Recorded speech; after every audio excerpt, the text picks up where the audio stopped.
Today, for the session 2, we're actually trying to reflect on the 75th anniversary of SAPC, right? So before we get into it, I'd like to give you like a brief context and then just so that you get a gist of what the session is about. So, obviously, I'd like to take a moment first, right, to appreciate the foundation laid by our pioneers in our industry, the good work that they did so far.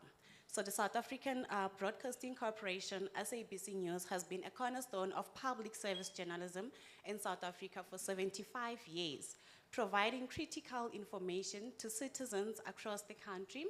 As a champion of public service journalism, SABC News has played a vital role in informing the citizens by broadcasting in all 12 official languages, ensuring that everyone has access to important information that affects their lives. Secondly, through its coverage of national events, cultural festivals, and social issues, SABC has helped shape the country's identity and promote national unity. Furthermore, by providing a platform for diverse voices and perspectives, SABC News has facilitated public debate and discussion on key issues affecting South Africans. Therefore, with SABC having informed, educated, and empowered citizens across South Africa for 75 years, it is clear that public service media plays a vital role in our democracy. So today, we explore how this legacy continues to shape our industry. So with that being said, the objective of this session is to reflect on the 75-year journey of SABC News, examining its milestone, challenges, and achievements. The session will explore how SABC has shaped South Africa's democratic discourses over the years, including how it navigated internal staffing and technological challenges, as well as external pressures, in particular, digital transformation and political discourse. So with that being said, allow me to introduce my panels, because obviously, who better to reflect, right, than them? Because you know what they say, that only the pot knows how hot the fire is, right? So I think right now we have like the powerhouse. So allow me to introduce the powerhouse of the session. We have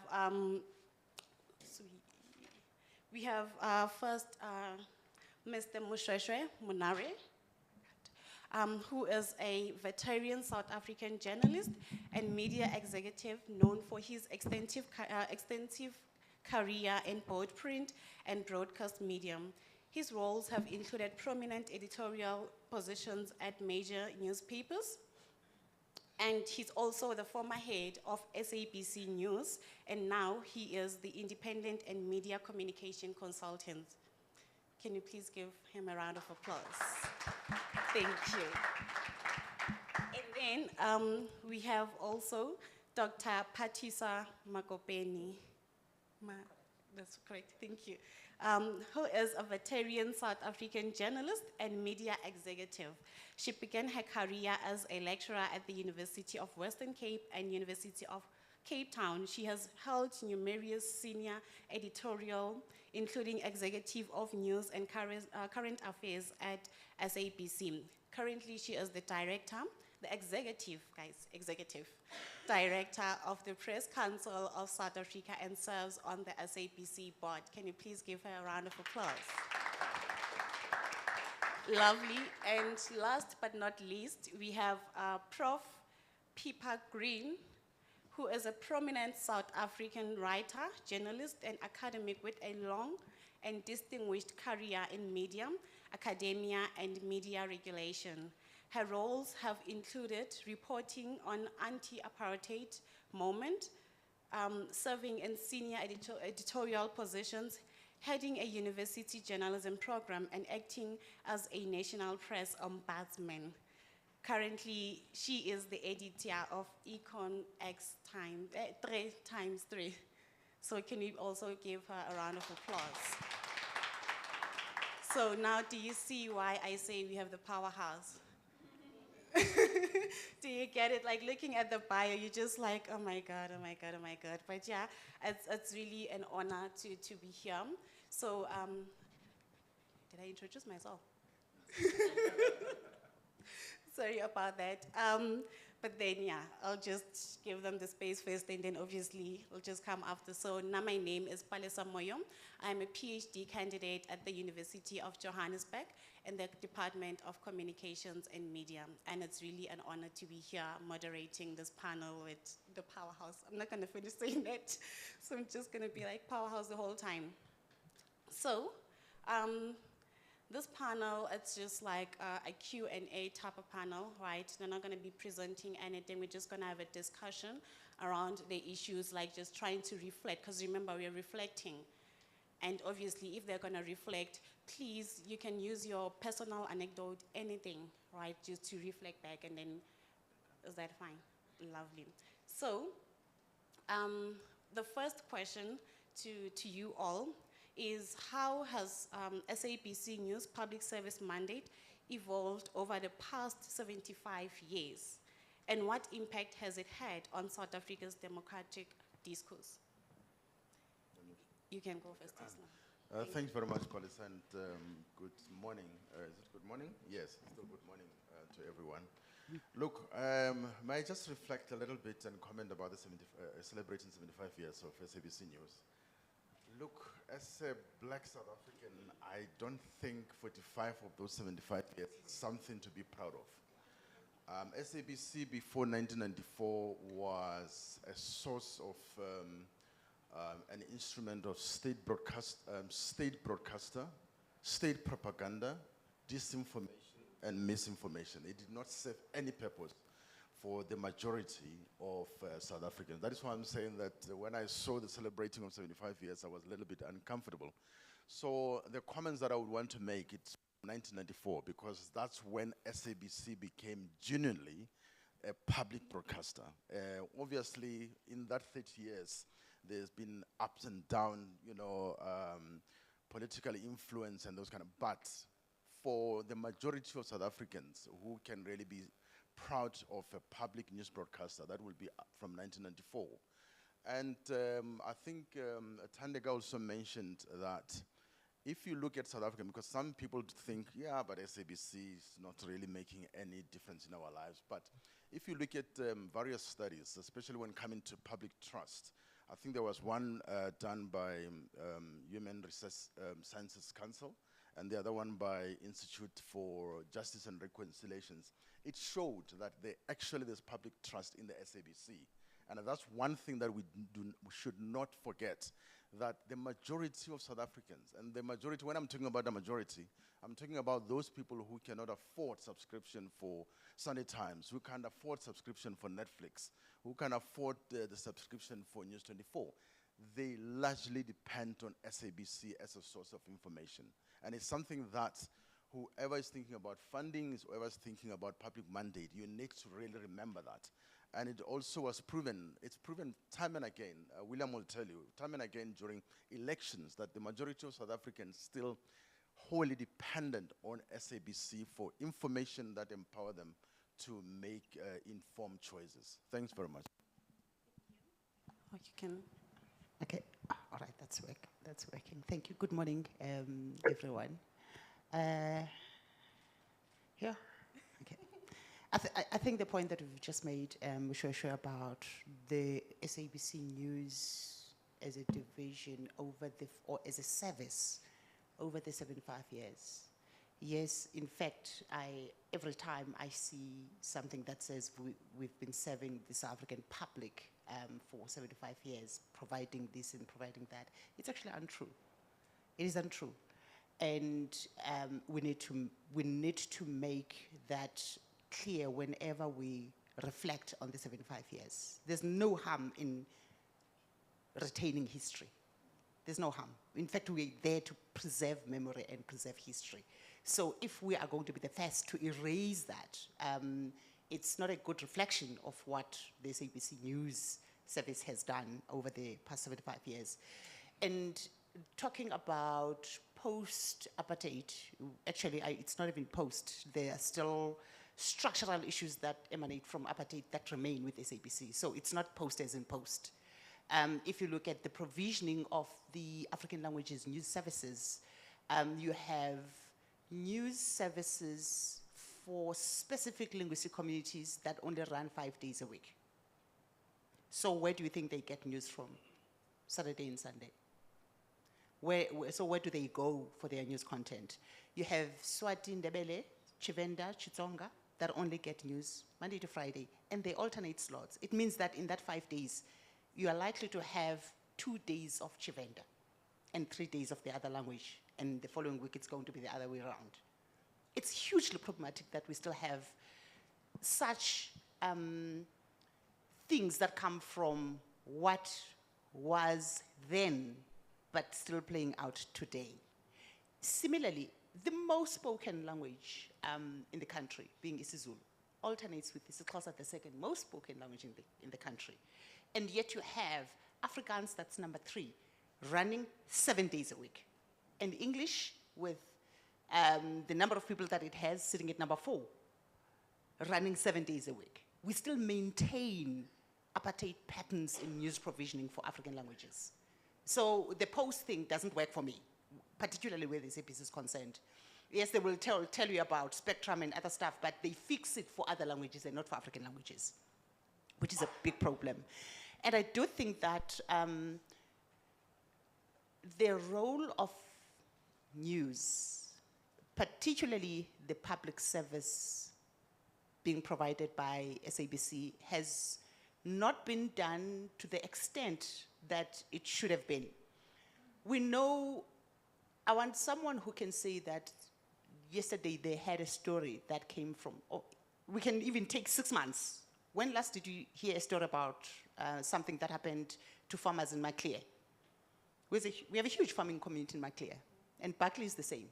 We have serious news deserts that are of creation by the fact that the SABC is not funded properly, because you can't separate content provisioning from the funding of the SABC. They go together. So if you don't have money to fund the SABC, it impacts content, it impacts the scale, it impacts the scope within which the SABC can actually deliver on its mandate. So you literally have to wake up every day and say, I've got all these stories, but I have limited resources. Now I have to choose where to go. And most of the time, it's going to be the most convenient story that you're going to go with, because the one that's going to cost you less and the one that's easy to reach, and not the people in the periphery of society who actually need to have their voices reflected on the public broadcaster. So it's a big thing. And you can actually move from news and look at information provisioning and entertainment to some extent, because the mandate of the SABC, much as we tend to focus on news, there's a lot that's happening in entertainment that the SABC is not able to deliver. The content that comes from the SABC, look at particularly children's programming that is not funded, that should be funded. We get content from BBC, which is rejects, or content that's old, because it's cheaper to give to the SABC, and the SABC will take whatever it can afford. But that content is not generated for the children of this country. It doesn't talk to the needs of the children of this country or the youth of this country. It doesn't address our needs, our developmental needs as a country. So that in itself is a problem, that you have provisioning of information, particularly that's targeted at youth and children, not tailored to their needs. I mean, we grew up listening to, what was that thing, Zibi?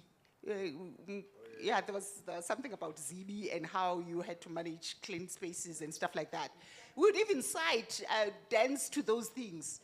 And it was about how to keep your environment clean. Where are those programs now? It's because we can't provide them, and the next thing you're going to have pumpkin patch that's coming from a different environment. So it's those things that do not talk to what we need in the country. And it doesn't help. And I do want to speak to the point that was raised about public service content and why we're still stuck in these when there's these new things. Here's the thing.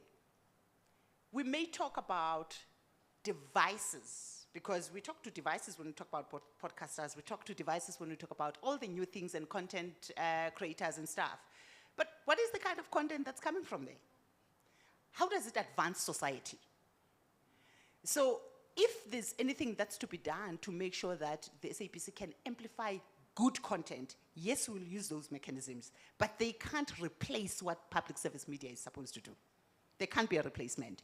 So there is a need for the SABC to do and perform its role, particularly when news and information is concerned, to remain a custodian and the guardian of the public record. That has to remain, because it talks to making sure that the story of our society is told truthfully for the past and the future. I mean, for the present and the future. So the whole thing of reflecting on what happened in the past 75 years, it's a feel-good kind of thing, and we want to look at how I did this and how I did that. And maybe I can actually mention the fact that when I was called to comment on what happened in the past 75 years in the celebration of the 75 years of the news division, I declined. Because I thought the premise was not right, because I know, and everybody knows within the SABC, that the biggest challenge that the SABC has is survival. In May, we were sitting with the SABC that only had 58 million rand in its account. So celebrating 75 years is a feel-good thing, but in what context are we doing that? When the SABC is struggling to survive and it could collapse in the next 12 months. So that has been my thing, that it's one thing to reflect on history, but can we talk about the SABC in the current context, that yes, we have had this period of 75 years of different fortunes, but where is the SABC going to be in the next 12 months? I'm not even talking about 3 years or 5 years, I'm talking about in the next 12 months. If we don't elevate in the period of celebrating, saying, but we're concerned about the fact that in the next 12 months, the SABC could be different. So yeah, maybe let me leave there for now. Oh, that was remarkable. I'm going to give you an opportunity, Prof. Pepper, to say something. Thank you, Palesa. Can you all hear me? Yes. Yeah, good, good. And greetings to you and to my esteemed fellow panelists, Patiswe and Moshweshwe. Thanks very much for the opportunity. I'm just going to try to focus on your question, but to say to what was interesting, Moshweshwe is almost correct that 94 was the year that we didn't have a public broadcaster before 94. But interestingly, Moshweshwe, you're wrong by 1 year, and it says a lot about the history. Because it was 93, do you remember there was that campaign for independent broadcasting that was joined by a whole lot of civil society organizations? And the ANC as well at that stage, because they were in opposition. So they said that unless you have an independent broadcaster, it can't cover the elections properly, the first 94 elections. So there was a concerted effort there. A transitional news team was in place, and they covered the elections. It was the first democratic act, which was passed in 93, and it was about the SABC, which showed to me, at any rate, how important the public broadcaster was in the transition to democracy and for people and for the country in the future. That said, what happened after then was really significant, because it was one of the few golden ages of the SABC under the CEO, the leadership of Zwelakhe Sisulu. And I want to speak about radio, where I'd worked in radio then as political editor and later as head of radio news, where most people got their news from and still do get their news from, some 26 million. I think it's the first source of news. We have low internet penetration in this country, and certainly back in 95, there was quite low TV penetration. Now I think it's a lot higher. But the biggest radio stations, the SABC radio stations, are among the top 10 biggest in the country. I think it's Ukhozi, then Mhlobo, and then probably Lesedi, then RSG. So people get their news from there. And just to talk about the cultural change, what we did, and I'd like to talk about what's happened subsequent to that, was under the Sisulu leadership, we were able to structure one unified newsroom where all the radio stations reported to a unified newsroom, so that you could actually make editorial decisions on both a national and a local basis. Before, what had happened is that stations controlled news. And those of you who are old enough like me, will remember that there were kind of onboard censors at the African language radio stations, such as Ukhozi or Mhloboneni or whatever, who would actually more or less censor the news. What we said is that the newsrooms and the news teams need to be run by journalists, and not by station managers. I hope we get a chance to talk about it later, but as a result of political interference over the years and financial mismanagement, we have gone back to that apartheid system now with the imposition of talk shows, taking away of current affairs time, the whittling away of news. And it really has been, in many ways, a undermining of the public broadcast mandate. Thanks, Palesa. Oh, thank you so much. That was very powerful, insightful, and all that. But then I realized that you guys have like different perspectives to it. So now I'm gonna come back to you, Dr. Patuso, with like a follow-up question. Okay, also I think it's both of you, Moshesha and Dr. Patuso. Moshesha, you said that the public still has trust in 75% majority, right, of the public still has trust in SABC, right? And then also, you said that 45 years out of 74, like, okay, that's something that you can celebrate, right? And then Dr. Patisa, you're just like, nope. Whatever thing that you see out there is just not as it is, right? If you can go back to SABC and ask, no one is just really happy about it. So what I want to know from you is that, what strategies, strategies have you guys came up with? Because the challenges that you're bringing to the table right now, it's not the first time hearing it. I think it's been happening since I can still remember, right? So now, so far, and up until now, what is it that you guys have tried to at least do to try and be like, okay, fine, this is the challenge, this is how we're supposed to do, like, how do you stick to your public service mandate? So, if you can. Okay. Do you want me to start? Yeah. Okay. People, I must apologize. 1993, I was 17 and an apply combatant. You were too young. Yeah. Anyway, look, the challenge, I think all the speakers this morning highlighted the challenge with the SABC, which is urgent. It's an SOS. Sorry, SOS. It's one of the things that really, if you are not at the SABC, you will take for granted. Like she has highlighted, you know, in terms of the cash, the financial crisis that is facing SABC. To me, it's the question of, let's look at funding. You know, I mean, news, for example, when before I left there, the news budget was around 700 million. And of that 700 million, 35% or so is the career courage fees from MultiChoice. And remember, MultiChoice is not forced by anybody to give SABC money. So now with the Canal Plus partnership, if the new owners can decide to say, you know what, there is nothing that really mandate me to give money, it means 35% of news is gone. And the implication on democracy, and that's what we need to remember to say, look, Section 16 of the Constitution is talking about freedom of expression, freedom of the media. And if you go deeper to say, what does it mean? It means the ability of the media, especially SABC, to the extent that it informs the public, it disseminates information to the public. And if that is not there, our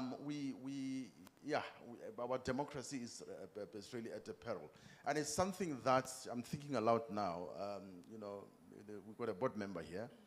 I'm thinking aloud now. And it's like someone needs to test that Section 16 in the Constitution to say, but given the lack of funding to the SABC, the implication, someone needs to force, a government department of, the Ministry of Communications to say, you need to really give content to that Section 16 by funding the SABC. You know, because to me, that's the really emergency. And, also just to reflect on the positives, because obviously there's a state of emergency. SABC, if you look, I'm from the private sector media, especially newspapers. It's in decline. It's in decline. Most of newspapers today, they can't cover anything outside major metros. They don't have bureaus outside major metros. And if you look at the retrenchments, if you look at the decline of revenue, is that SABC is the only media with a vast newsroom that is actually present in every province, okay? And if you think about it, that is one thing that actually now is the time to really fund, or for the public to depend more on SABC.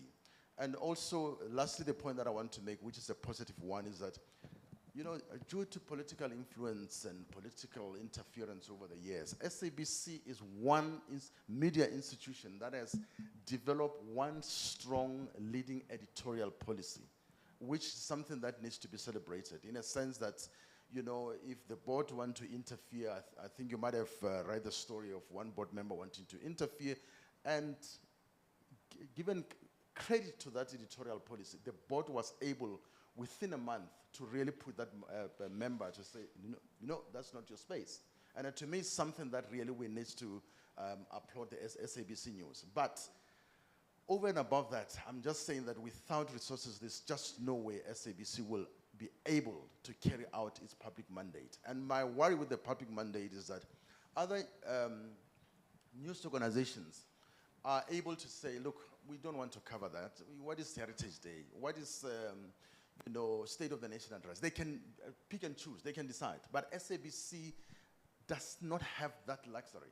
You know, I mean, you know, you and I know that in the KPA of a GE of News or editor-in-chief, you do have things that you need to cover as part of public mandate, but they're not funded. You know, to me, those are the kind of things that really we need to think about. And it's not even about a journalistic choice. It's about not treating South Africans like consumers, as was highlighted by Tandega. Thanks very much. Oh, thank you so much. Do you want to say something? In fact, I want to start at a point where Pipa was talking about radio and the talk shows and the commercialization of public content. I think we underestimate how the regression has affected the programming of this ABC, particularly where news and information is concerned. In fact, when I got in fact, I remember already saying to me, I've always thought that you are mad, but actually I've proven that you are mad by thinking that you can go to this ABC. But the comfort that I had, it was just after the Hlaudi Motsoeneng era and the SABC 8. So having observed from outside and thinking there are brave journalists there. So I've got everything that I need to work in that environment, gave me that comfort. But getting in and realizing that in the first 2-3 months, there was this drive to reduce current affairs programming on radio stations. And at that point, the decision had been made, and literally, I had no way of reversing that decision because it was made elsewhere. Even trying to sit and persuade the powers that be at the time, it was like, no, there's a board resolution on this. This has been decided and approved, and therefore it's going to go ahead. I can tell you, you're sitting here, there's only one current affairs program in English nationally, every day, one. It's 1 hour, between 5 and 6 in the morning. It's the only one, nationally. Nationally, even private sector radio stations don't have that. So if the SABC can't provide that, yes, much as we know that there's a disproportionate investment in English news programming, but the fact that we are sitting, because in some way, African languages are covered. We have a current affairs program in the morning, and you have one midday, and you have one in the evening. For English audiences, nationally, you have that one, that's between 5 and 6. And then, or you have another slot that Sakina does on SAFM, which is 12 and 1. So you only have 2 hours of current affairs programming nationally in English and nothing else. That is a problem, that in the evening you have no other programming of current affairs in that space. But I think the biggest problem for the SABC, it's more like you need a structural review of the SABC itself. You can include the capacity that the SABC requires to do what it needs to do. And I think also it's in how we have capacitated the SABC with skills that do not match what public broadcasting requires or public service media requires. So the literacy levels on public service media at the highest levels of the SABC are not where they should be. And I recall how you would have, and Utendeka would know some of this, how the pushback from the editors on what could not be commercialized was met with fierce resistance by the sales and senior management of the SABC at the time we were there. Because the understanding is that no, we need to make money. And on the other hand, we know the commitments of the editorial policy and the obligations from the Broadcasting Act and what we should do are different to what the SABC is doing even currently. Because the need to get money from advertising or commercial activities means that the SABC has to drift from its mission, and that drift is not serving the public. Because the programming that now everyone has to focus on, it's programming that brings money. You have people who are sitting in programming, some are on air, who have to read live, they call them live reads of products on air. Tulas is on air in the morning, he's dealing with issues of national importance, and then right in the middle of what he's doing, there's a live read that's commercializing that slot. And it makes you wonder how the public perceives the impartiality of the people who are on air when they have to endorse products while they are dealing with issues of national importance. So that is a big problem. It is a big problem. But also, you're saying you found a budget of around 700 million rand in the news division. When I was there, when I got there, because you found what I left, when I got there, the budget was close to R1 billion, but they reduced it and reduced it and reduced it. And there is still this view that despite the fact that the SABC currently is sitting with vacancies of more than 500, as in currently, because it can't fund them. So who do you think does that job? When you have 500 positions that are vacant at the SABC. But there's still this view that the wage bill of the SABC is high, and therefore we need to look at where to reduce costs and what to do. But despite the fact that when you say, look at content divisions like TV, because that's what it is, whether you call it video entertainment now, but it remains TV to us.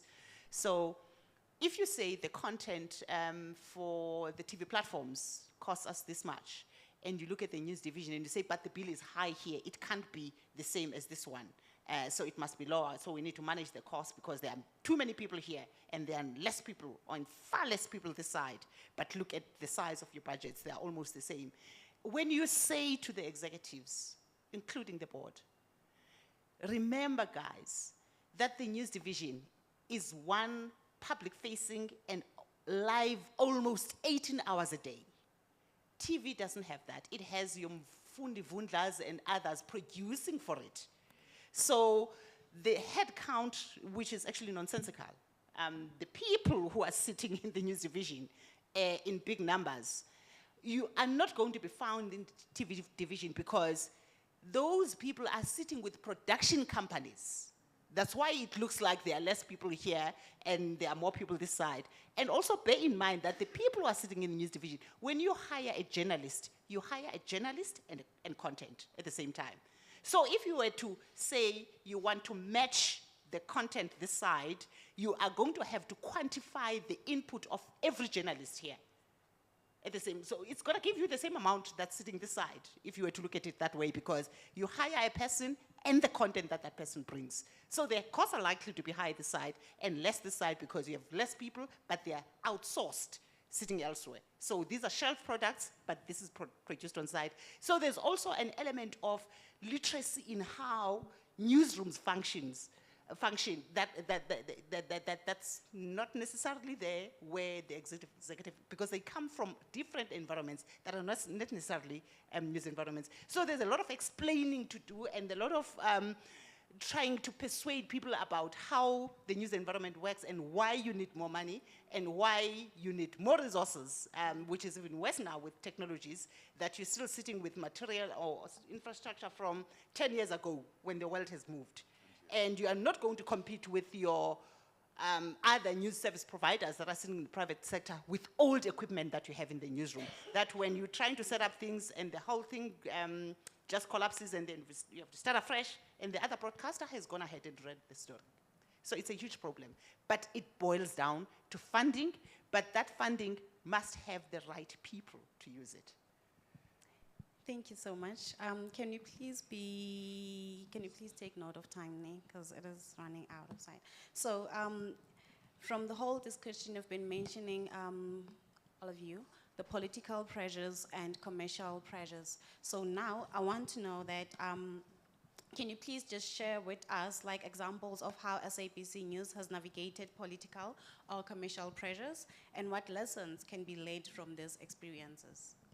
And then also, can we just try to be limited with, we'll start with you, Prof. Graham. Thanks, Palesa. It's Pippa.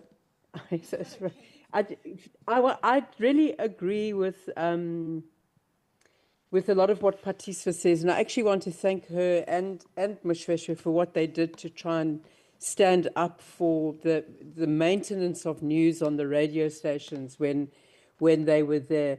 But let me just tell you, and I'll try and be brief, but I just want to make a couple of points. When they took news off SAFM, effectively current affairs off SAFM, which it still is off. So that's why Tulisi's was allowed to do live reads, because they say it's not a news program. Nobody said much, but when they took it off Ukhozi and RSG, there were 6 hours a day on SAFM and about 4.5 on RSG, and 4 on Ukhozi. We always went above the ICASA minimum. But interestingly, the Ukhozi listeners and the RSG listeners complained most bitterly. So a member of the board called me, and their then board, and said, could I perhaps write to the board chair and try and basically make a case for why news should persist, which I did. I got a letter back saying he'd sent it to the CEO. The CEO wrote to me saying he'd sent it to the COO. The CEO wrote to me and said, we have noted your complaint. And that was the last I heard of them.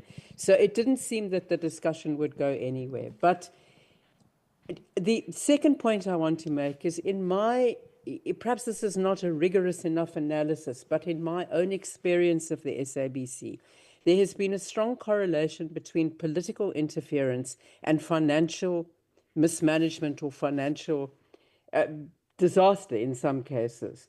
So Peter McLeod, who was CEO around the end of the 90s, early 2000s, who hired me as head of radio news, not only made a profit for the SABC, one of the last CEOs to make a profit, but protected the mandate of the news mandate of the SABC quite vigorously.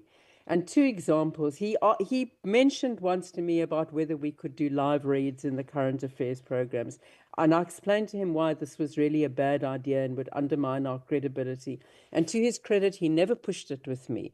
When he got complaints from politicians about one of the stories we did, for instance, the Travelgate scandal in Parliament, he came to me first. I would check that our facts were correct, and then he would leave it alone.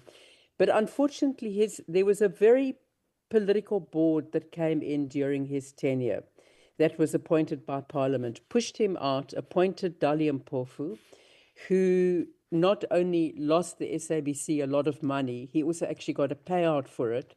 And then the SABC's credibility began going down. Then he left with the payout, and we had a kind of couple of years interregnum before Claudie Motsoeneng, who was very close to former President Jacob Zuma, got in.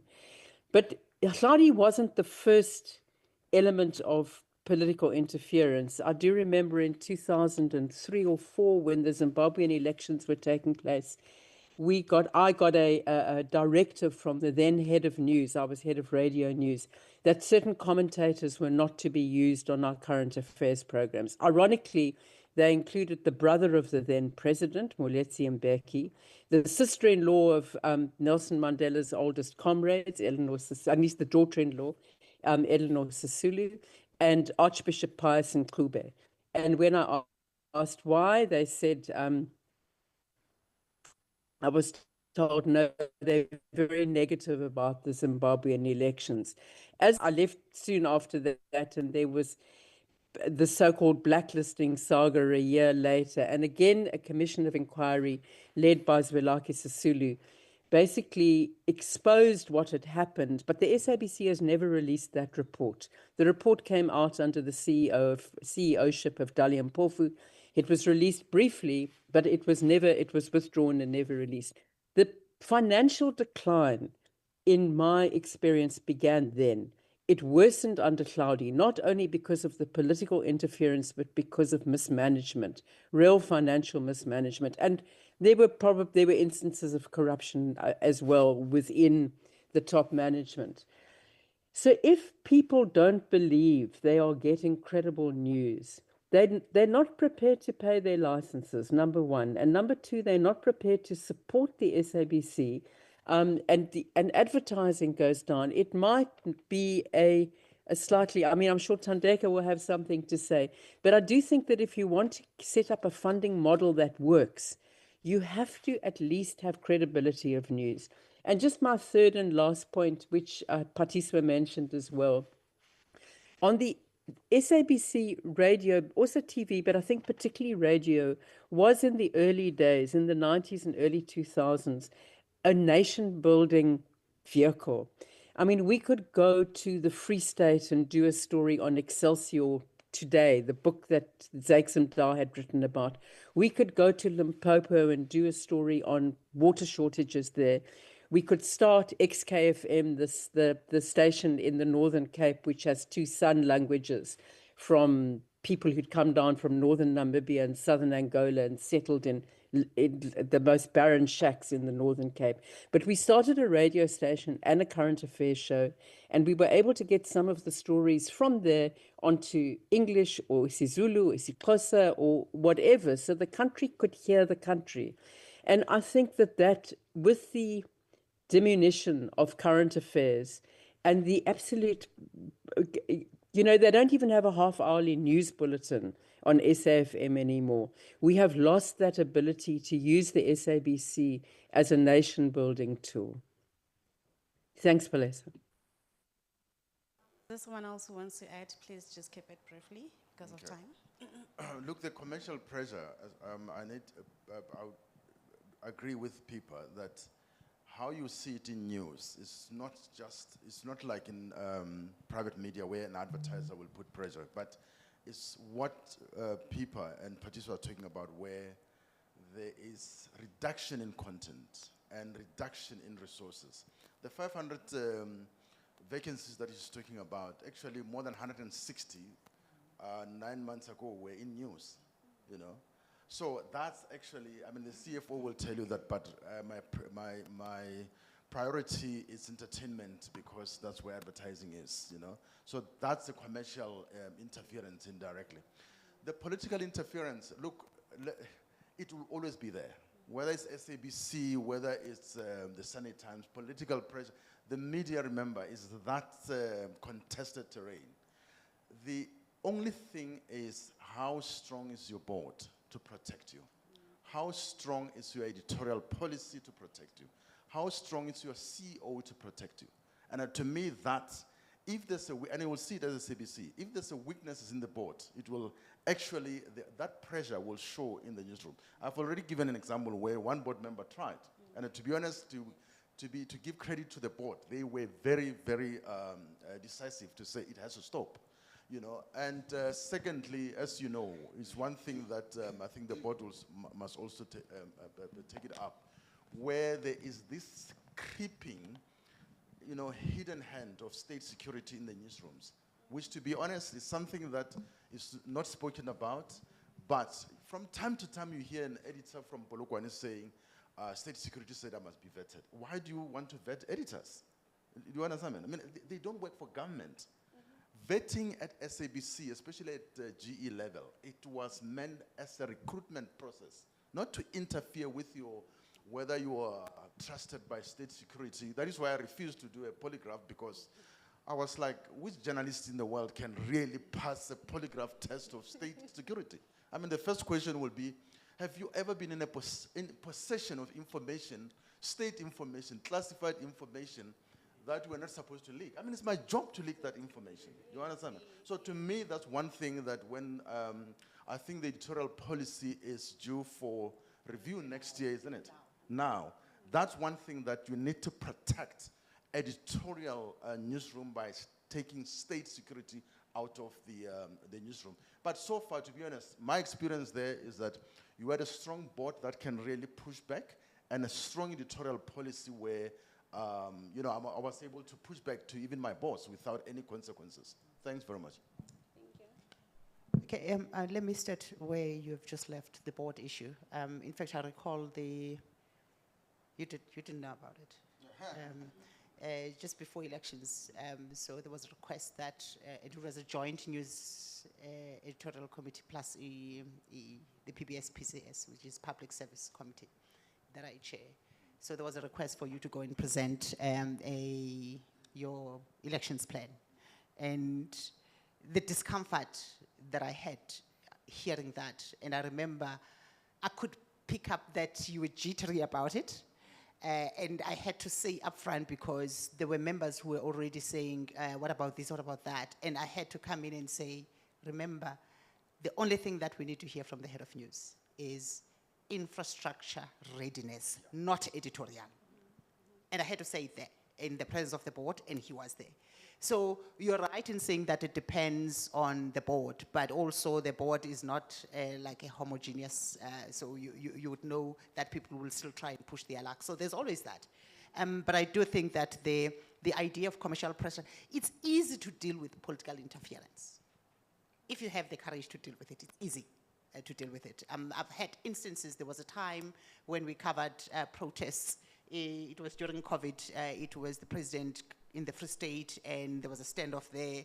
Health workers were demanding all sorts of things as they were doing across the country, that we don't have PPE, we don't have that. So he was disrupted while he was speaking, and we caught it live.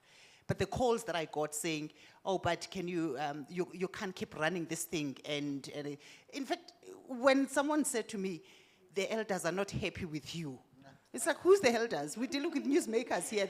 There's no elders where news is concerned. You are either a newsmaker or you're not, but there's no elders, and there are no VIPs where news is concerned. So it's easy to deal with political interference if you have the stomach for it, but then you're going to have to deal with the consequences. But commercial pressures are like an existential problem for the SABC. And it's not just about not being able to provide content, it's the fact that there are decisions that you literally have to abandon because you just can't do some things. I recall the last part that I want to refer to, again, going back to African languages, and I will always talk about African languages because the majority in this country speaks African languages, and they consume their news content and information in African languages. I had approached the board, in fact, the year before I was ousted, and it was approved. I had said, if our mandate is to preserve and develop African languages, then we need to have them in writing. It's one thing that we're a broadcaster, but most of our word is what we hear mainly and what we see in terms of television. But we need to find a way to write what we, if we're to preserve, develop technology, terminology for African languages through the translations and stuff that we do. Let alone the fact that there's huge problems around translation in the country. I'm not even talking about SABC alone. I had this submission that was approved that we will start with isiZulu, because my idea was to set up like an equivalent of News 24 in isiZulu. And the resources I was asked about, and I said, no, here's what we're going to do. We have J schools across the country at universities that train journalists. We have senior students there. What we will do is to ask senior students in their localities to write stories, and you're going to end up with unique stories because it's stories that are coming from areas where we don't have access or where we don't have resources that we can deploy to cover. So if you're going to assign these students to write, two things are going to happen to your platform. You're going to have unique, rich content that is comprehensively reflective of the country, and two, you're developing skills for the sector. And 3, you have people who are going to leave their training with portfolios of evidence already that we have done this work for the SABC. Yes, you are going to have to compensate them, but it also helps you to achieve your constitutional mandate, being to preserve African languages. But I do think that there's still scope for that, because that we were going to start with isiZulu, and then once we would have polished the concept, and piloted it correctly, fixed whatever that needed to be fixed, then we're going to do a rollout of all the languages. But I still think that there is scope for it. Can I just come in about languages, which, to be honest, is a threat to SABC as well. You know, when I got there, I found, and it's something that it's a South African society, it's not an SABC problem, where, you know, our children go to suburban schools, private schools, and they don't speak African languages anymore. I was shocked when I realized that my political team then, of 12 members, only 3 could actually report in African languages. They're all black, by the way. Yeah. They're not white, you know. And I realized that actually, if we don't do something intentionally, 10 years down the line, there won't be any African languages reporting at SABC. And it's something that actually we need to take it seriously. Thanks. Sorry about that. Okay, seems like we are running out of time. So, Alessa, can I make a quick point about the languages? Because if I may, for 1 minute, I really think that it's such an important point that both Moshoeshoe and Patiso have made. And when, in the early 90s, covering Parliament, we actually had to find words for certain things, like sort of constitutional negotiation or AIDS, for instance, which was quite difficult in isiXhosa, but the extent to which radio in the 90s and early 2000s contributed to language has been underestimated. And in fact, our iKwekwezi bulletin desk then wrote a South African, the barely English dictionary with academics from Pretoria University African Languages Department. So it's another huge role that the SABC can play if you take its mandate seriously. Oh, that's lovely. Thank you so much, Prof. Pippa. So I'm just gonna close it here. It's a pity I had a lot that was planned, but then because of time, can you just give us the whole day? Because it seems like we have a lot to say. So just for that, I'm just gonna open the table for the audience. If there are any other questions that you would like to ask, contributions, anything. Yes.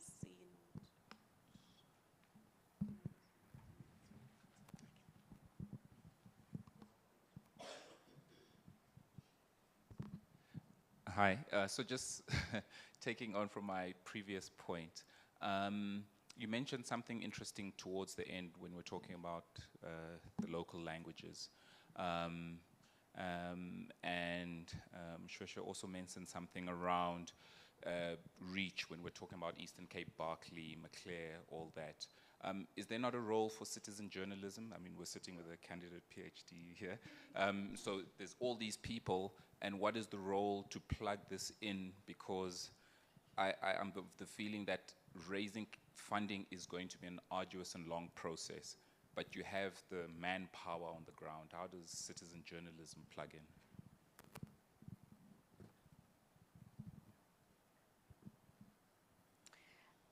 I have a question for Patiswa and her board members in absentia. Public broadcasting was the single most important social, cultural, and journalistic institution of the 20th century.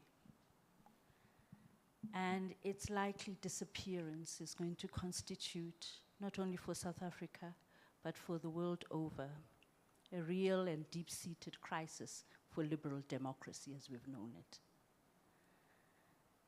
We have an avant-garde constitution, and as you know, even when you did the interviews to qualify for the board, that democratic societies have a great need for robust, equal access public sphere, and a place where all citizens can engage in collective thinking and form what we call public opinion, without which our democracy will be deeply fractured.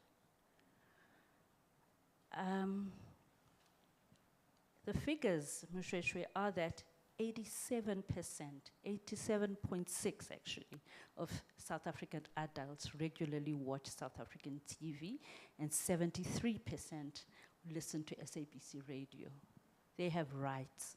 Why is it that the board accepts the limitations placed by the toxic politics of our country and do not dash to the Constitutional Court to go and say that that which the Constitution desired should happen in this democracy can no longer happen because of money?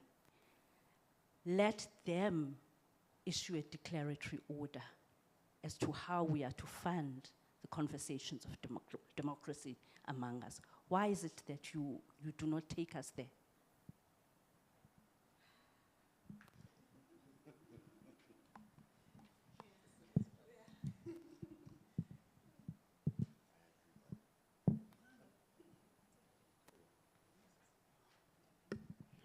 Sanborn Foot. Yeah, no, I think what there's a presentation, one of the, what doctor has indicated, the issue of, because I'm getting worried of that, seems like in these 75 years reflection, she's saying, there's nothing, it's not make sure, Agasho. So, what is happening, the language presentation on news and so on, there are languages that are not in balance. There are other ones that is it's a super language than the other, so which is the problem to me. So what can be done? Because if ever that we just saying, no, this is the problem, and say, no, it's fine, we are one, then it means we are misleading ourselves, and we are not, as activists, we are getting worried. As activists, we don't believe in that. If ever there's a problem, we want to root it out and fix it. So that's how the activists we work. So I'm trying to check with there's any mandate that is SABC is getting beside the department and so on.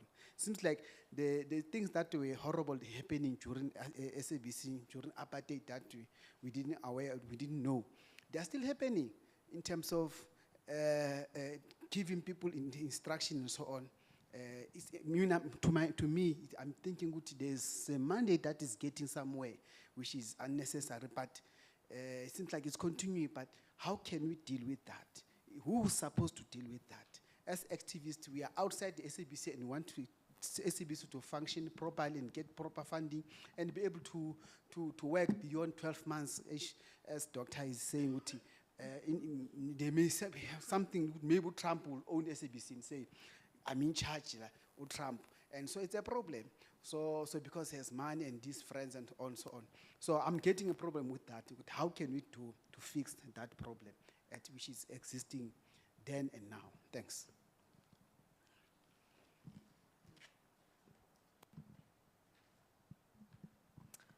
Thank you very much. I think my question also basically articulates what my fellow colleague has just said, and I will then speak from the film sector with regards to SABC, because I feel that every year we're singing the same song and we're constantly hearing that SABC does not have money, there are financial challenges, but what is SABC doing about that, and how is SABC then engaging industry to basically lobby and help them put political pressure as well as public pressure, you know? So my question would be, what is the SABC doing, and are they looking at other models, like models in terms of the acquisition models, to try and find ways to financially stabilize the SABC? Because I don't think that the SABC is actually lobbying industry so that we can also assist and go with you to National Treasury and explain and bring us to the table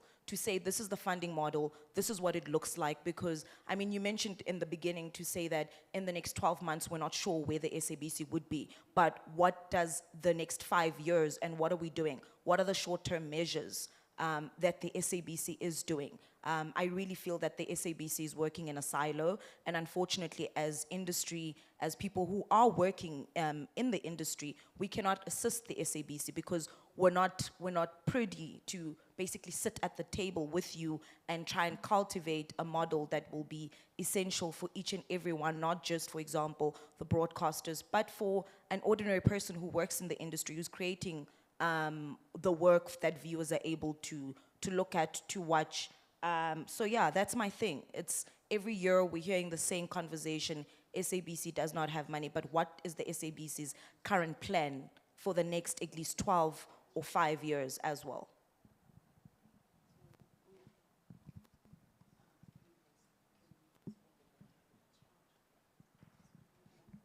Yeah. Thank you. No. We've just, yeah. So we're going to respond to the first 4 questions, and then she'll take the next round. I think, which one will you respond to first? Okay. I think the point, let me start with you, the point that you've made about citizen journalism, do you know that where the problem is now? It's disinformation and misinformation. It's already a problem that you've got to verify and verify and verify and make sure 3 times that the information that you have access to is accurate. But can you imagine when you have someone who's sitting in a far-flung area where you have no access, you are unable to verify the information? It means that you're going to have more layers in your system to verify all these stories that are going to be coming through from citizens. It's not something that cannot be done, but it's the work that has to go into it to make sure that by the time you publish those stories, you would have verified them and made sure that you are not spreading disinformation yourself as a public broadcaster. So it is workable, but there's more layers that you're going to head in terms of independent verification.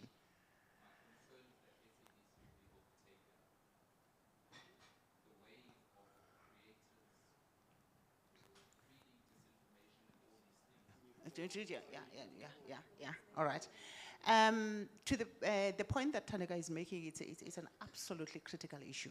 We have on 2 occasions. The first one was when the digital switch, or the switch off, analog switch off, I think it was scheduled for December, and we had already planned to go to court. And we then joined the groups, but we made our submission separately. And in fact, the minister was shocked to see that the SABC was objecting to what he was doing. Because ordinarily, one would have thought that when civil society would have gone to court, they would object to the switch off in the interest of the citizens who need to have access to that to content. But we went there and said the opposite of what he thought we would say. So that was the first instance. And the second instance related to Centec, and we had already said at the time we were going to go to court, but there was an intervention again that no, let's wait, we'll find ways to mediate the issue between the SABC and Centec. But we have actually had that discussion before elections last year, that there is no way that there is going to be, but it was still linked to the analog switch off, that there is no way that transmitters were going to be switched off at a time when the public needed information to access to information. So it's fundamental that we actually go back and think about how to approach the highest court in the land and say, in terms of the Constitution, we are obligated to provide what is considered gateway right to all other rights, being access to information, because if you are going to navigate your right to life and your right to the security of person, you need information to go to the right spaces. So it is something that we are considering. But there was a point that was made that I want to link to you. Who else are we talking to think about how to resolve the issues around this APC? It's one thing that we've already approached developmental finance institutions like IDC. We've made those strides, and we are making some progress, and we've gone to banks. I mean, the SABC doesn't even have a credit facility. All of a sudden, like for the first time, we're able to access money because we have gotten another unqualified audit this year. So it's a second in a row after 14 years. So we are approaching other institutions, but it does not help that we think that we are going to walk the road alone. Civil society, we need to open up in the same way that we've done in the past, but somehow we do think that we can resolve the issues alone, and it's not possible. So we need to go back to civil society. Yeah. Look, I agree in terms of civil society, because SABC is very strong interacting with civil society, especially around editorial policy. But I think between that, you still need a stronger interaction because only the public and civil society can be able to defend that. Look, on the issue of citizen journalism and content creation, look, I would not really want any media to say because other people are doing content creation, therefore let's embed them without those regulatory, without those, because the reality is that there are obligations that are on journalists in terms of the information that they provide. That is why most media organizations are part of the Press Ombudsman, Press Council Regulatory System, or BCCSA. Some content creator or broadcaster, they can say things that actually, if you're a journalist, you'll be taken there. So I agree that there has to be some partnership. If SABC has a budget, some kind of training for that person to understand that creating content as a journalist really put a lot of obligations and responsibility on you. So it's not something that says, someone says, someone stole money and we go and publish, because they don't have that responsibility. And in terms of constitutional court, I agree with you to say sometimes I don't think you must wait for Centec or any crisis. You need to say, constitutional court, this minister is responsible for Centec and SABC, but now I must pay the same Centec, but actually the same minister is responsible to really ensure that communications, and especially the constitutional rights, need to be enforced. Just really have a declaratory order on this, and it's something that I will be looking forward to. Thank you so much. That was very insightful, very perspective. Dr. Pippa, do you have closing remarks? No, just to say thank you. Look, I agree with on the citizen journalism issue. I think that it's a good idea to perhaps train rural correspondents. But my heart kind of stops when I hear the word citizen journalism, because it's precisely about accountability and disinformation. That's where what Moshweshwe and Patiswa said is quite right. It's often a dangerous path to walk down. But I think closing and on the issue of the funding and the money, we've got to rebuild a credible product and a trustworthy product, because my view is that as the SABC's credibility has been undermined, so have its finances. The two have gone together. But if you have a credible product that you can get the South African public on your side to raise money from Parliament or from the budget or from listeners themselves. And by the way, I don't know where I pay a hell of a lot more for my TV license, Dimitri, than you. I think I pay 500 Rand a year, but I pay it not because I love the SABC, but because I love the idea of the SABC, and I hope that it can improve again and become a proper public good. So I think that improving quality has to go hand in hand with discussing a funding model that will be supported by the broad public. Thanks, Palesa. Thank you so much. So just to close, it's still clear that SABC still has a lot of work to do. At least the board member here thinks that at least a structural renewal will be good, will be a good thing. And also it's good to hear that they also have a strong editorial independence and a strong board, thanks to you, and other person as I've sent you. So with that being said, thank you so much, and that will be it from us to you. Thank you. Thank you, Palesa. Please remain where you are. As we break for lunch, I would just like to take a photograph of the panel. Dr. Pippa, thank you so much. I don't know if you'll be able to be seen. I'm not a doctor, though. I don't want to make the mistake that others have made. I'm All right, great. So let's take that photograph. I'll stay where I am and see what you can do. It's fine, thanks. Thank you so much. As the photo's been taken, lunch is downstairs. Just go down the lifts into the lobby, downstairs reception. You'll see the restaurant there. I didn't want lunch to get cold, so I feel like a little bit of a party pooper while the conversation was happening, but rather keeping it all on both sides, warm lunch and kind of short, concise conversation. But we'll be back here. Is everyone okay with an additional 15 minutes of lunch? Just so that you let your food settle before the next conversation? Or do you want to start on time? Start on time. Okay, then you got 45 minutes for lunch. Any other rebuttals? One voice? Two voice? Okay. So we'll be back here at 1:30 and ready for the next discussion. Thank you so much. Mziki uponyeshwa magonjwa, sisi twausherea bila matatizo, choni kwetu mandekota, nane okuwania kadie,